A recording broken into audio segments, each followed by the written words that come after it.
Welcome to Talk+Water, the podcast that takes a deep dive into the world of water with those making waves. My name is Todd Votteler, and I'm your host for Talk+Water.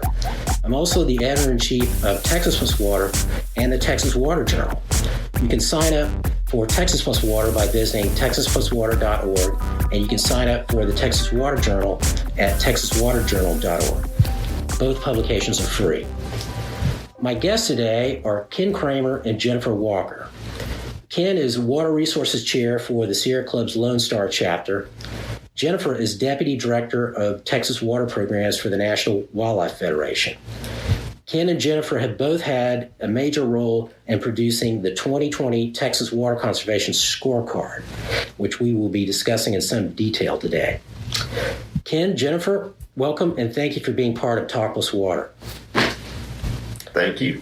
Thanks for having us. So let's start out with your backgrounds in water. Ken, how did you first become involved with water issues?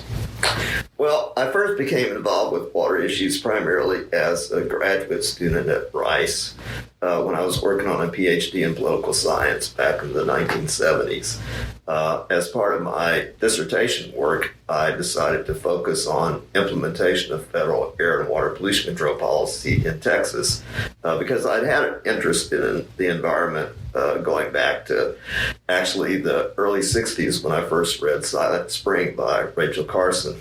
And I decided that that would be a very interesting topic to cover in terms of my dissertation work. And as part of that, I became involved in what was known as the Section 208 water planning, water quality planning process. That was an outgrowth of what was then known as the Federal Water Pollution Control Act of 1972, later known as the Clean Water Act of federal law. And as part of that implementation, there was an activity to try to plan the water quality pollution control for the Houston-Galveston area. And that became part of the subject of my dissertation. So I happened to meet some people from the Sierra Club in the course of that project, and they encouraged me to become active in the Sierra Club and run for the state executive committee of the Sierra Club, and the rest is sort of history. I got involved in Sierra Club, and that was over 40 years ago, and I haven't stopped being involved in Sierra Club or water since that time. Great. Jennifer, your turn. How did you first become involved with water issues? So my path's a little different. I grew up in Central Texas and spent my time exploring, camping, and swimming in hill country, rivers, creeks, and swimming holes, especially. That's what most people say. They say something like that, not what Ken said. Yeah. It's like, I went rafting or something. Luckily, Ken and I's paths crossed at some point in my story, so it all works out. But so I've always been a big fan of Texas rivers and natural resources, and I've been aware that I've been aware that they need to be taken care of and protected, even as a kid. And I feel really fortunate now to be able to work on these important issues, as my job. I graduated from UT with an ecology, evolution, and conservation degree. And through my studies and internships and volunteer opportunities and experiences, became really interested in riparian habitat, river ecology, and habitat restoration. And those interests and that experience have really served me well as an advocate. That's not really how I was expecting to operationalize these interests. I was thinking I would be like in the field helping rivers and working on them and along them and next to them. But shortly after college, I got a job at the Sierra Club working with Ken. We've known each other for a long time now. And the Sierra Club, shortly after I started, embarked on this project called the Texas Living Waters Project. And that was early on was focused on the state and regional water planning process that was fairly new at that time. And we were really focused on how we plan for and manage water supplies in Texas. So that was right up my alley and really fit with my interests. And I've been working on the Texas Living Waters Project for most of my professional career, mostly at Sierra Club. And then 2 years ago, I moved over to National Wildlife Federation to help run that program. So before we talk about the Texas Water Conservation Scorecard, so Jennifer, can you tell us a little bit more about the Texas Living Waters Project? It's not it's not just the National Wildlife Federation. It's I guess Sierra Club and others, right? Yeah, so the Texas Living Waters Project is a collaborative effort and has been since its inception. It's the National Wildlife Federation, the Lone Star chapter of the Sierra Club, and then we have regional partners, Galveston Bay Foundation, and one of our new partners, Hill Country Alliance. We're working to ensure that we have water in the future for thriving communities and for abundant fish and wildlife habitat. We like to say water for people and the environment. Of course, people are not separate from the environment, and that's not an either-or situation. We really have to look at it as a holistic way. We have 3 pillars to our work, and we have a great team at all these organizations that work together. We're working to ensure water for wildlife through advancing market policy and legal measures specifically designed to protect and deliver freshwater flows to meet fish and wildlife needs. We work on water rights permits, we do legal interventions, we participate in stakeholder processes. We have a lot of expertise in that area. Our second pillar is advancing environmentally sound urban water management in Texas. This allows Texas to meet the water needs of a rapidly growing population without impairing the ability of springs, streams, and rivers and bays to support fish and wildlife habitat. We do this by promoting One Water, integrated water, municipal water management that simultaneously protects source waters and downstream flows. That's really important. And we also work to shine a light on and accelerate progress on water conservation statewide, which is really the focus of the Water Conservation Scorecard. And one of the reasons that we work on water conservation, which when I've been talking a lot about water for wildlife, is that if we don't use water efficiently in our cities and our communities, we're never going to be able to meet the needs for fish and wildlife and natural resources needs. They're all connected. So we have to use water efficiently in our cities to meet our needs so we have enough to go around. And then we're also focused on climate resilience, which for us means adequately planning for mitigating flood and drought impacts while protecting water for wildlife. It's really hard to plan accordingly when we are in drought or flood much of the time, and we need to really be nimble and be able to address both those situations. So that's one of our focuses. So as you mentioned, the Texas Water Conservation Scorecard is part of that effort that you're involved with through the Texas Living Waters Project. So, and that is our focus today. So, Ken, let's turn to that, and it's time for you to tell us about the Texas Water Conservation Scorecard and the 2020 version.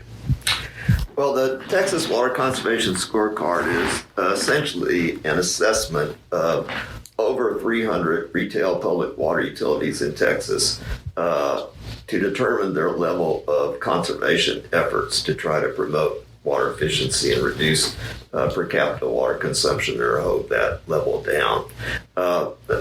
This particular project, or part of the Living Waters Project, stemmed from a conversation that some of us had with the Meadows Foundation about 5 years ago in talking about the Living Waters Project activities and about water conservation in particular. And we were asked by the folks at the Meadows Foundation if anyone had ever actually done something like a report card on water conservation efforts in the state, similar to a report card that was done a number of years ago about school systems in terms of their educational opportunities and their efforts in that regard. And we looked around and found that we didn't see anybody that actually done this type of report card before in terms of water conservation. So we embarked on this project. Things always sound very simple at the outset in terms of how to go about something like this. It turned out to be a little more complex than perhaps we thought.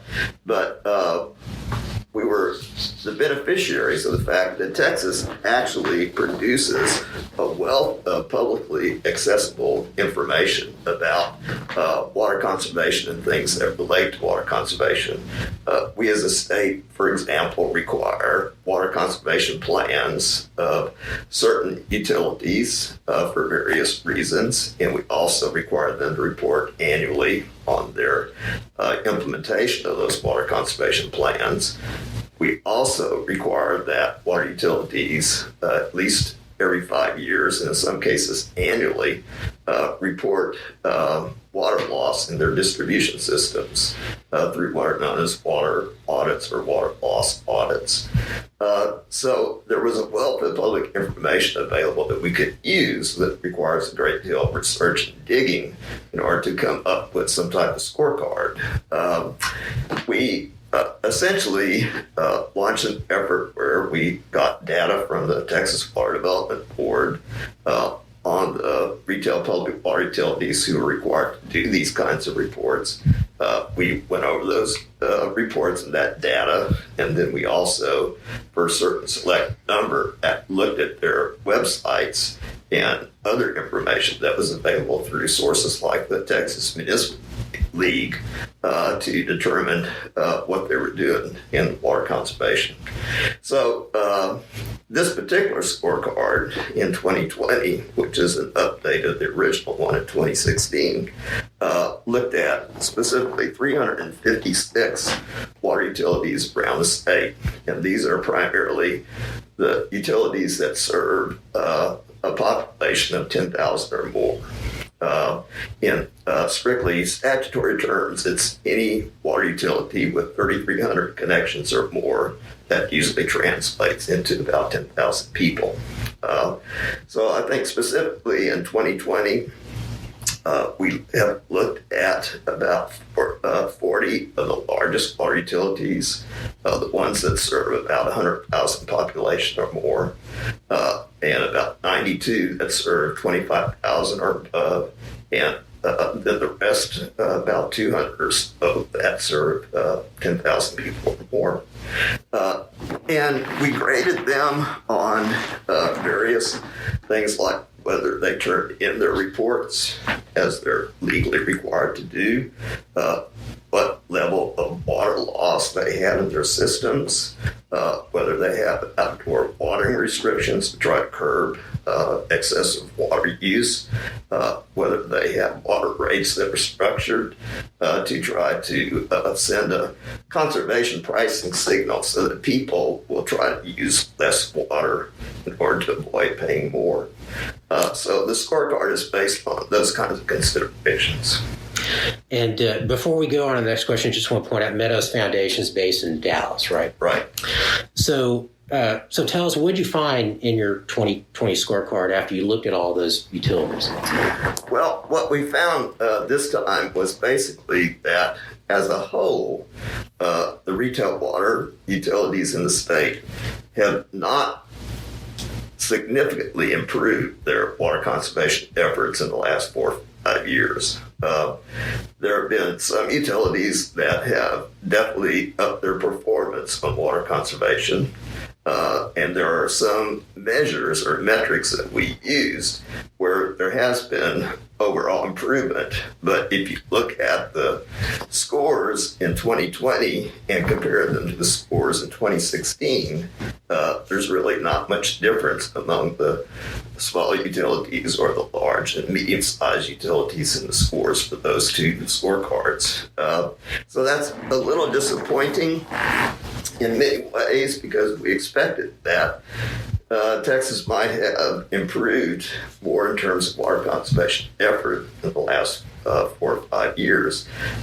Does not seem to be universally true, and that's very disturbing. I'm surprised, actually, to hear that because, it seems like there's been a greater focus on the state level. The legislature's been very attuned to it. I mean, compared to, the early 90s and all that when I started following the legislature. Right. Yeah, I think it is surprising in many ways, but to some extent, I think what we're seeing is sort of an incremental change, and so on some measures like outdoor watering restrictions, there are a few more communities that have those outdoor watering restrictions, but it's still the case that about 50% or more of the large and medium-sized utilities in the state don't have any restrictions on outdoor watering on an ongoing basis, only perhaps during drought conditions. So they don't even restrict the time of day that people water or the number of times a week, even though people often are really wasting water by putting water on their lawns they don't need to have. I remember after the drought ended, the recent drought that was so severe, I guess hitting in about 2015, there was a lot of talk about should some of those restrictions that were in place for outdoor watering during that drought be made permanent. And sounds like a lot of the cities that use those tools decided not to keep on using them, at least. Well, some of them did. Actually, Dallas Water Utilities, for example, was, I think, the first major city to step up to the plate and make those watering restrictions an ongoing thing. So they now limit their outdoor watering to no more than twice a week, for example. And they've seen significant water savings as a result of that. And some other cities like Fort Worth, Austin, others have done that as well. But you've got some other really major cities like Houston that have no such restrictions. So, Jennifer, are there any other results that are of interest that show the differences between what you found in 2016 and what you just found in this current scorecard? Yeah, I can compare and contrast a few of these data points to compare the two scorecards because it is kind of useful to do that. As Ken mentioned, surprisingly, there was not a lot of overall change from 2016 to 2020 when you look at the average scores. And of course, as we discussed, that's troubling. But from a glass half full perspective, we have a lot of room for improvement. So, and of course, we have ideas on how to do that as well, which we'll get to. So on outdoor watering, the number, we evaluated the medium and large cities for this because this was some data that we had to look up individually. So these are the cities that have population of 25,000 and above. About half haven't adopted outdoor watering restrictions, but we have seen like a 50% increase in the number of cities that have. So that's good. There's been a good increase in that, and that's real positive because outdoor watering is really one of the best places to capture water savings. And one of the things to keep in mind, too, is that outdoor watering leads to higher summer peaks, and then those higher summer peaks can lead to expenditures on infrastructure to provide water during those peaks. So essentially, you're spending money on infrastructure to provide water just so you can meet those outdoor watering surges during the summer. So that's something really to keep in mind. Another thing is that the number of medium to large utilities reporting that they've achieved water use goals of 140 gallons per capita per day or less has nearly doubled from 24 to 59. That's a metric that's really important to us. We look at water utility goals from a couple different angles in the scorecard. We want them to set aggressive goals. We also want them to meet those goals. And luckily, we have a lot of data to be able to look at from self-reporting for the state. So that's something that we look at. So meeting those goals is increasing. And some of the bad news is water loss. That continues to be a big issue for utilities. And based on the data that we've evaluated, total reported water loss has increased by about 3% for all the utilities. Some water loss, of course, is inevitable due to line breaks or extreme weather swings, which you've already mentioned, the kind of nonstop construction we see, aging infrastructure, and other factors. However, a utility dedicated to reducing water loss can really make a difference in their water use profile. And this takes investment over time. And it's a big commitment, frankly, by water utilities. But really for us, we think that outdoor watering limitations and really addressing water loss are two of the biggest, bang for your buck type strategies. And then good news on water loss is that more reports are being submitted. So that's great. More people are submitting their reports, but more are being pulled by the Water Development Board for data errors and other issues. So it's a complicated report to prepare. So I want to make sure and make that clear that this data is complicated. Mm-hmm. The board is taking a critical look at this and pulling reports because of error and other factors. So we have a long way to go, not only on repairing water loss, but also on understanding the data that the utilities are collecting and what we do with it. So that is a big effort unto itself. When you say the board, the Texas Water Development Board? The Texas Water Development Board, yes. So the Texas Water Development Board is the clearinghouse and kind of the collector of all this data. And when we talk about the board and data, I do want to acknowledge that or point out that the board has done a really good job with, utilities have to report a lot of stuff. They've got water loss, annual water loss reports, annual water conservation reports, 5-year reports, utility profiles, all these different things. The board has made it easier for utilities to submit that data. They have put a lot of the information electronically where you can submit it that way and are increasing transparency and availability of that data. So that's all really positive stuff.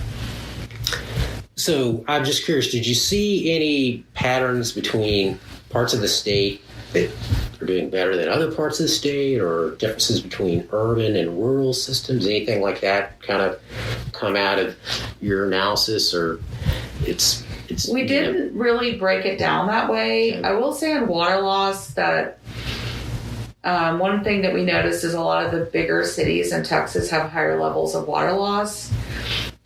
They're bigger. They have more pipelines, infrastructure underground, more water delivery and distribution lines. So there's, more lines, more problems, more stuff to break. They could be older. So there's also lots of construction and growth and development happening in these cities.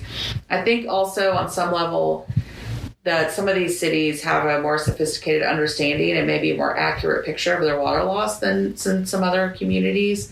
And water loss is something that we really have begun to and need to continue wrapping our arms around to really understand what it is. You can't see it. It's hard to measure. And we need more sophisticated tools to be able to do that.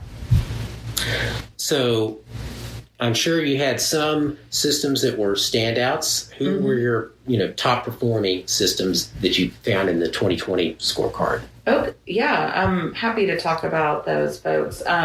So our top scoring city was Hearst, which is in Tarrant County. They received a score of 85. Their scores improved quite a bit by submitting their required reporting and reducing their water loss. I mean, some of our scoring is just simply based on, are you submitting your reports? Basic things.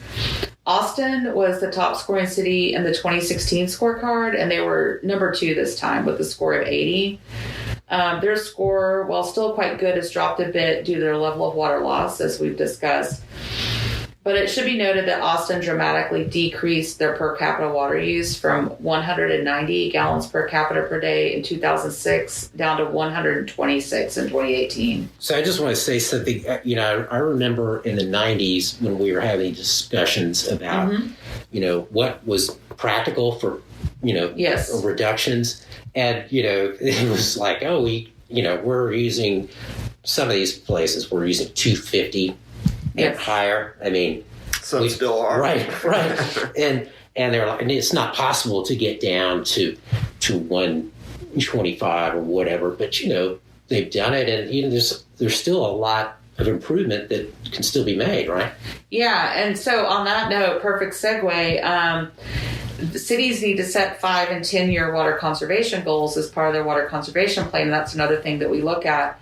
Austin's 5 and 10-year goals are 119 gallons per capita per day in 5 years from now, and then 106 gallons per capita per day 10 years from now. So that's really big. And we mentioned the 140 gallons per capita per day number. In our scorecard, this is something that was set by the Water Conservation Implementation Task Force back in 2004. That's a number that really could stand to be updated. You don't get full points in our scorecard unless you reach 125. or unless your rate of reduction is pretty aggressive to get there. I think 140 was a good goal back then, but we've progressed and can have a stronger goal. So some other top ranking cities are Fort Worth, which is holding steady at 78. They were one of our top performers last time. Lubbock is a newcomer in the top 10. They've increased their score by reducing water loss, implementing more water conservation best management practices, and by adopting a stronger conservation pricing signal. Friendswood, Dallas, and Wiley round out some of our top scores with a score of 75. And then we have about 10 others in the 70s. So you may notice that our top cities are in the 70s and 80s. Again, we have a lot of room for improvement, even the top scorers. We have a lot of room to improve how we're using water in the state and a lot more efficiencies that we can achieve. So I definitely want to give accolades to these cities that are doing a great job, and there's a lot we can learn from them. And there's something we can learn from the cities that are even in the 70s and above. You know, a lot of entities are doing great things, but we have room for improvement. So I want to go back to the main finding of the scorecard, the 2020 scorecard, and just want to read this. It says, since the release of the original scorecard in 2016, Texas public water utilities as a whole have not shown significant improvement in their comprehensive municipal conservation efforts, though there have been progress on some individual criteria, and some utilities have improved their level of effort on water conservation. So, Ken, what do you think is the explanation for why the utilities as a whole have, not shown significant improvement in their comprehensive municipal conservation efforts? Well, I think that's a complicated question to answer. That's why I asked you. Thank you.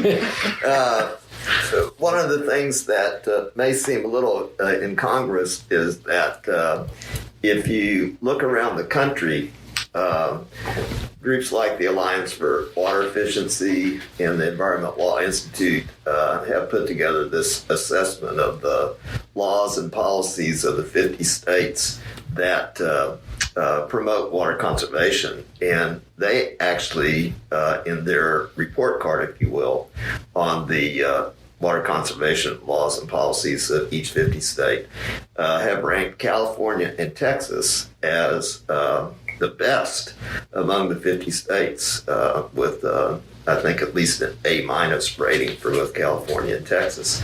And so you would think that, Texas must be a leader then in the United States in terms of actual water conservation on the ground.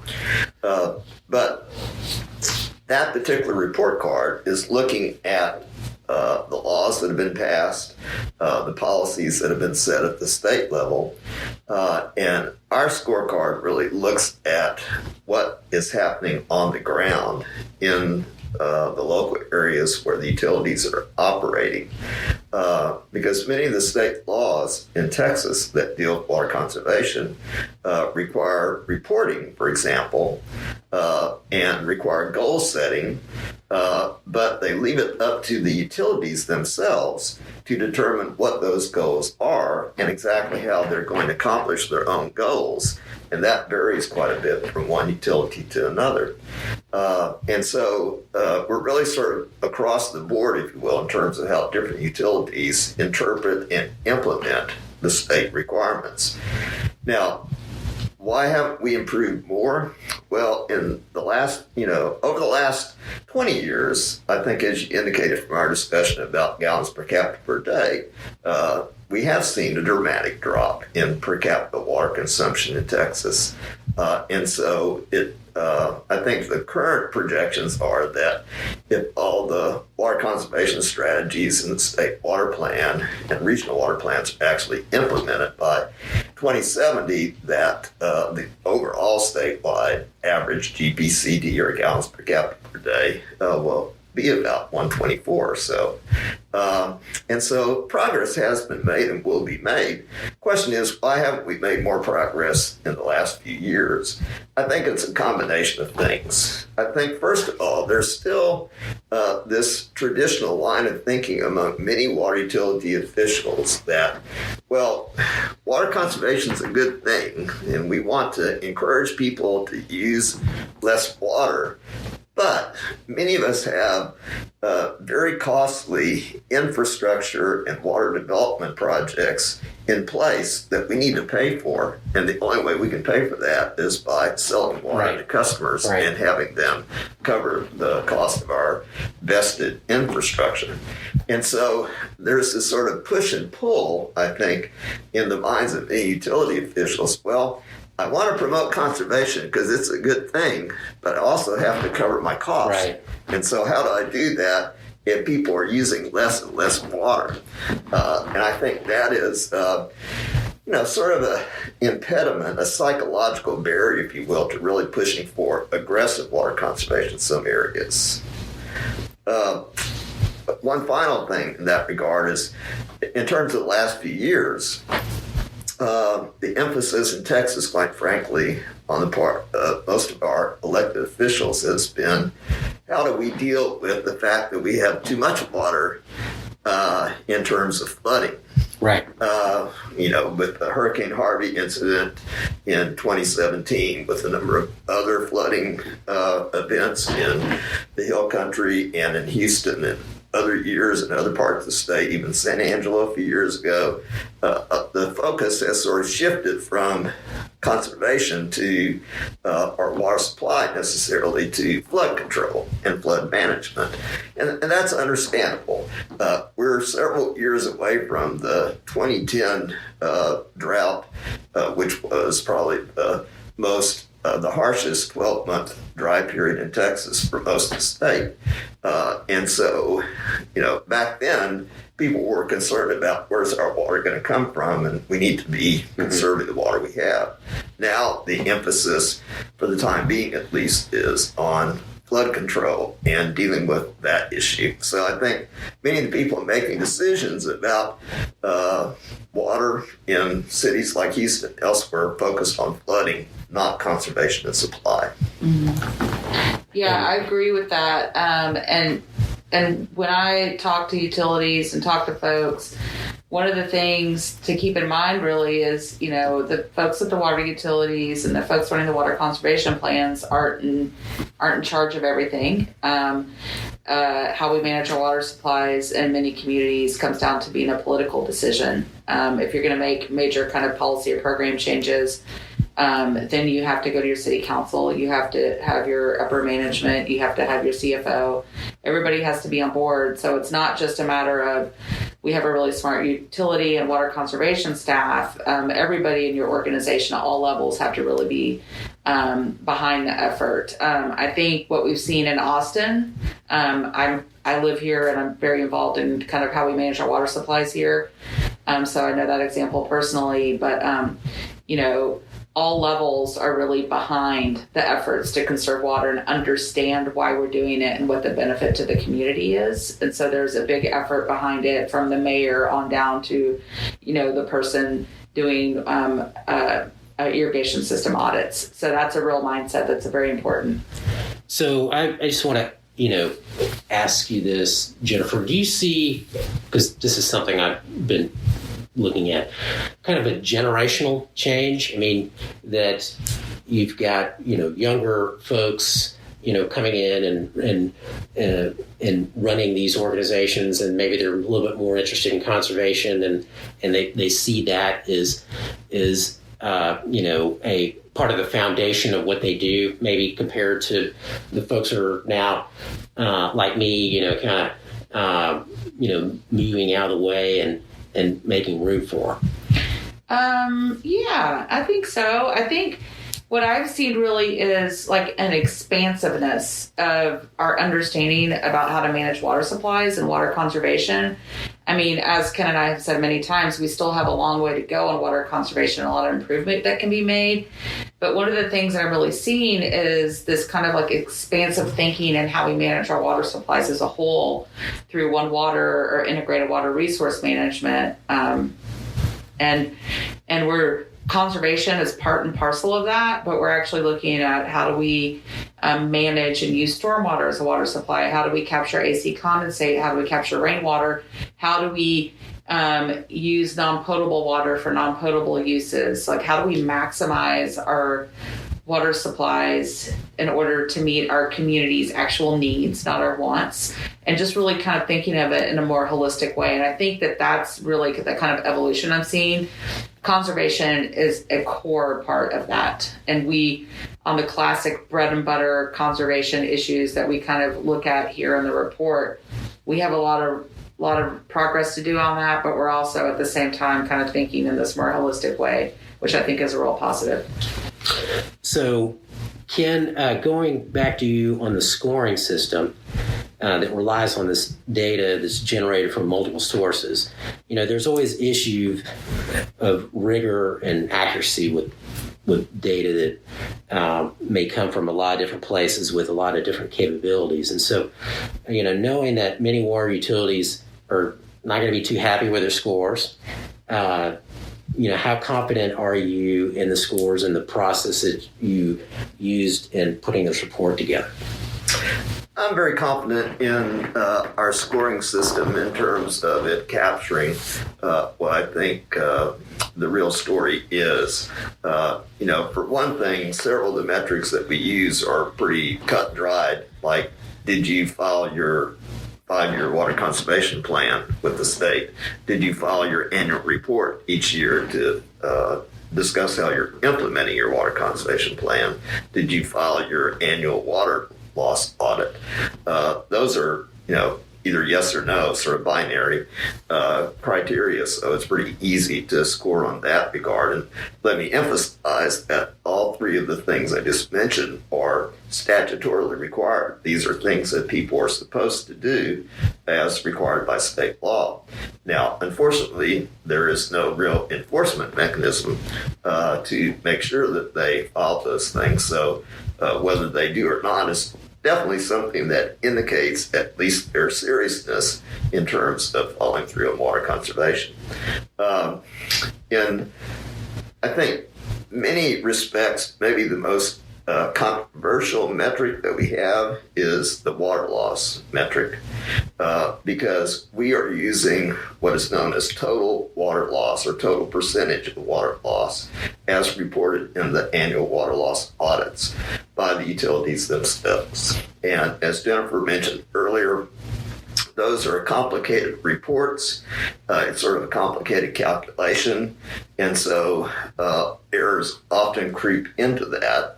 But sometimes, or oftentimes, it's the error on the part of utility. And we may be scoring utility poorly because they have reported a high water loss when actually their high water loss may be the result of errors in calculation by themselves.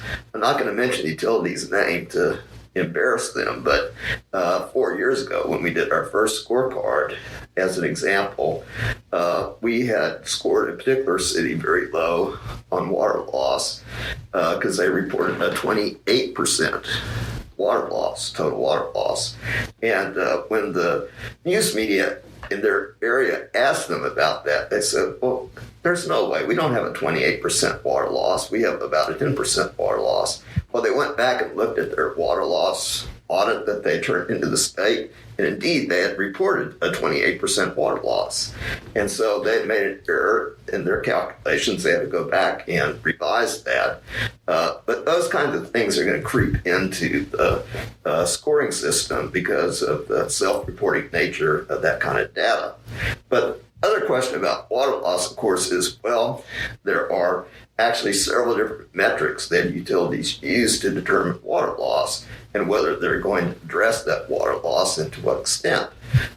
And many utilities say, well, percentage water loss is not really the right metric to use. And they come up with all kinds of calculations like, number of gallons lost per connection per mile and things like that. But frankly, that doesn't tell the public anything about the extent of water loss in a utility. And total percentage water loss is a very simple metric for the public to understand. And I think that you can accurately give people an indication of how great the problem is by using that particular metric. One of the things we're trying to do with this Water Conservation Scorecard is really create a dialogue between water utilities and their customers, their ratepayers. And if their ratepayers see that there's a high percentage total water loss, then that should be something that generates a conversation between utilities and their customers. And so you avoid a situation with that kind of metric where people don't really understand what the metric means. So that is probably the metric that's caused most discussion between us and water utilities. But I personally stand by that because I think total water loss does give you a sense of the magnitude of the issue. And when you have cities like Houston, Dallas, San Antonio that are reporting, 15% or more water loss, that's a serious issue to look at. So, main recommendations from the 2020 scorecard. You mentioned some of them, but you want to go over them for us, Ken? Yes. Based on our findings, we come up with several recommendations. Some are aimed at the water utilities themselves. Some are recommendations to the Water Development Board, which is the primary water planning and financing agency at the state level. Some are aimed at the State Water Conservation Advisory Council, of which I'm a member and Jennifer is my alternate.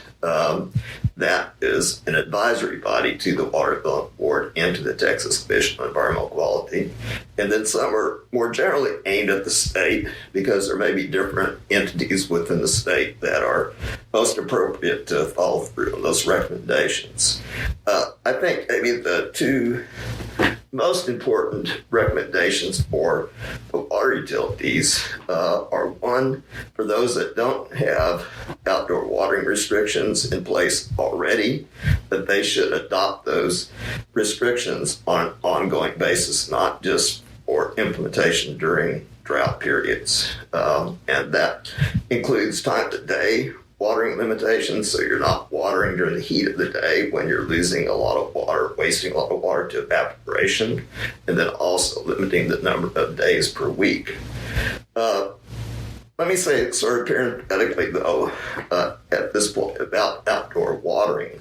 There are many ways that communities may try to address outdoor watering, and some are more extensive than others.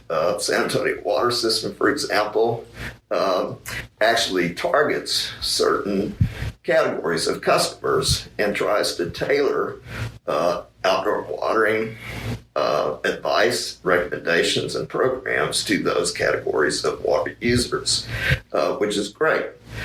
Not a lot of utilities have the financial resources to be able to do that sophisticated type of system, but San Antonio Water System does. They don't have days per week outdoor watering restrictions on an ongoing basis, but they're trying to take a different route. One of the reasons we recommend, however, that all cities contemplate doing outdoor watering restrictions like times per week is that cities like Dallas have shown some considerable reduction in their water use during those peak summer days as a result of that restriction.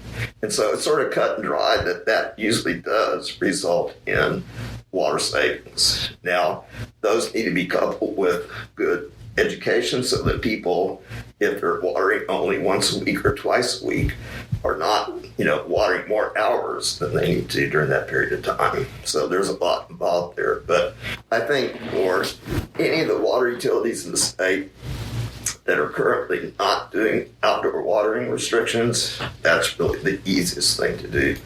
I think another recommendation that is very important is for them to look at the financing options for water conservation in their community, which can include tapping into the funds that were set aside by the legislature a number of years ago through what's known as the State Water Implementation Fund for Texas, where there's a big emphasis on spending some of that money for conservation.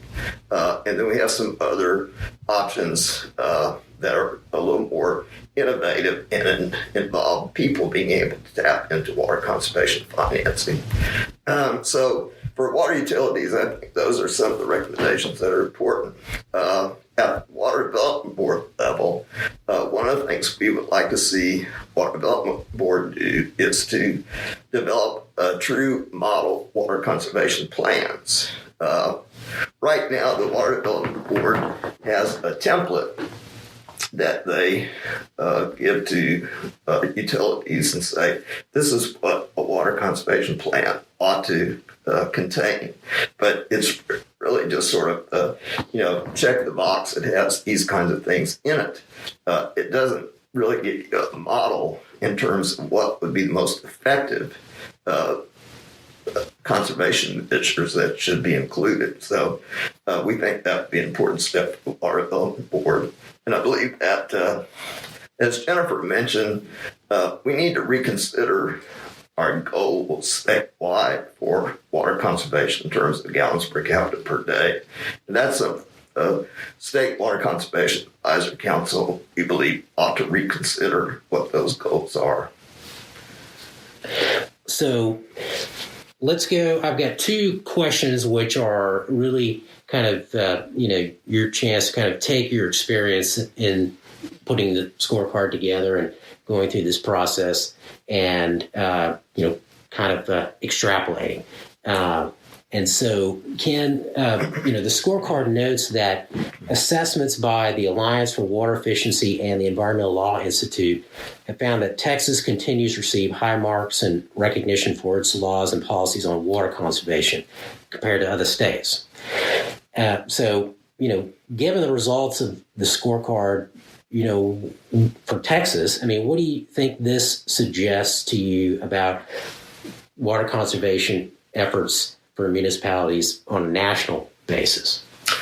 Well, I think what it suggests sort of goes back to something that I alluded to earlier, and that is you can have the best state laws and policies in effect, but if those laws and policies basically rely upon local water utilities to be the implementing agency, then you're going to find that results are going to be variable from utility to utility, from local area to local area.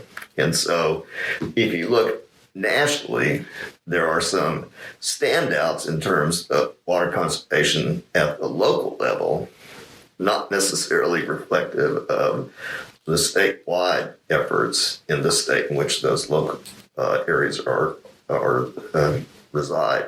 So, for example, in New Mexico, you got Santa Fe, which is very much a leader in water conservation with a very low gallons per capita per day. Doesn't necessarily translate into what the situation is statewide. So I think it just goes to emphasize once again that what is most important is what is the local water utility doing. If there are things that the state requires them to do that are very restrictive or very, prescribed exactly how they go about it, well, then that has some effect. But if it's the local entity that's basically deciding what the goals are, what kind of measures they're going to use and things like that, it's really going to vary considerably from local area to local area, regardless of where they are in the country. So I'm going to go back to the other half of our brain trust for this next question. Jennifer, do you think that the Texas Water Conservation Scorecard is a model for organizations in other states that are seeking to examine their, municipal water conservation efforts? Yeah, I do think it's a model, and it really demonstrates what you can do when your state collects important data about water use, water conservation goals, water loss, and other types of information about water in our state. The Water Development Board has done a great job on that. Some of those efforts are based on advocacy from groups like the Sierra Club and National Wildlife Federation and others. Many of these reporting mechanisms are legislatively mandated, and the board has been really great about implementing them. So we're fortunate that we have this reporting requirements, that we have this data, and that we have access to it. And I think it's a really useful exercise for utilities to do as well, to put all this data together and to think about 5 and 10 year goals. It's not a plan if you don't write it down, as I've been told many times. So I think that it's good and hopefully not cumbersome to utilities. I think a shout out to the board, again, to the Water Development Board, is that they have really been making efforts to streamline the reporting process, to connect data fields from report to report. They're the same, and to make it easier on utilities. And they've also put in portals on their website in order to present this data without having to actually go and request it. So you can go in and pull this up and kind of look at water utilities GPCDs every year and stuff like that. Did not exist a couple of years ago. So these are all really positive developments. So yeah, I do think it's a model, and for what other states could maybe aspire to. I don't know that this is possible in a lot of other states. I don't know of any that collect as much data as we do, and then ones that do collect data, sometimes it's not publicly available. So there's always ways to evaluate progress and to use it as a tool for advocacy and education. Luckily, we have a lot to work with here in Texas. So we're going to wrap up with this question. Jennifer, people are listening to this and they're wondering, hey, how can I get a copy of the scorecard and find out more about municipal water conservation issues? So how about that? Yeah, I really hope people come and check out our website, where we've built a website specifically to go with the scorecard. It's at texas.water-conservation-scorecard.org. The website is interactive, and you can go to it and click on different parts of the state and find your utility and look at like the past 5 years of data and really dig in as deep as you want to, or stay as shallow as you want to and look at their water use data and understand it. It's really easy to compare to other similar sized utilities. We have a function for that on the website. As far as learning about water conservation in general, I really encourage folks to go to our project website, which is texaslivingwaters.org. Sign up for our newsletter. We have regular communications and blogs, and we talk about policy initiatives. We talk about how things are being implemented. We do general information about water conservation, but also water for wildlife and climate resilience and the other things that we work on. We are going to be hosting a webinar on June 30th to go over our methodology and results of the scorecard for folks that are interested. It's free, and we'll make sure that you have a link to it, Todd, so you can post it. But that'll be a really good way to engage with Ken and I and with folks that actually helped us do a lot of the data crunching for this. And then, of course, we are always available to answer questions and talk with people. Ken and I love talking about water conservation and are always trying to be in learning and sharing mode. Yes, sir. I think one thing I would add, too, is that in addition to going to the scorecard, if people in their communities are really interested in what their utility is doing on water conservation, that they should check out their utility website, see if the conservation plan is online or if there's other water conservation information, or find out who to contact to get a copy or access a copy of the water conservation plan. That's actually one of the criteria that we used in scoring these utilities on water conservation efforts was whether or not they put their water conservation plan online.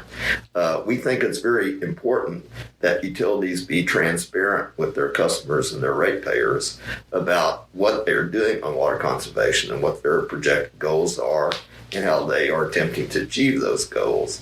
And their water conservation plan is where that information should be. And if they put those conservation plans online, it's much easier for people in a community to be able to access them and be able to evaluate whether utilities are really setting aggressive water conservation goals. So I think it's important from our perspective that the scorecard sort of generate greater public interest and awareness of where people can get information about water conservation in their community.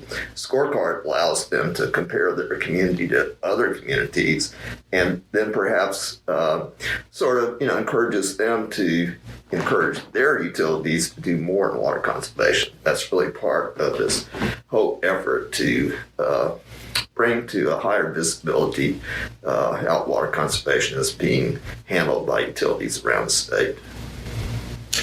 Great. Well, Ken, Jennifer, thank you for being part of Talk+Water today and telling us about the 2020 Texas Water Conservation Scorecard.